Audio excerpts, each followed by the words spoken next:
So today we're going to make a mahi cob salad, and I've actually already prepared a salad here.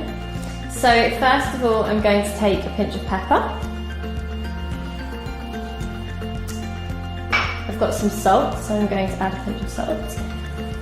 I'm going to add a little bit of parsley.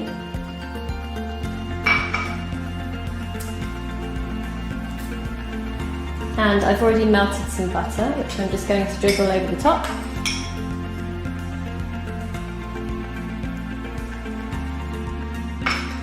Then I have my MAHI Red Jalapeno sauce, which I'm going to put on the top.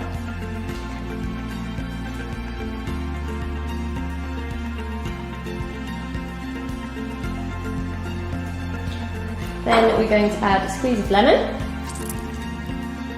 Then I'm going to mix it all in using my hands, and then we're going to pop it into the oven. So now I'm just going to put this in the oven for 15 to 20 minutes.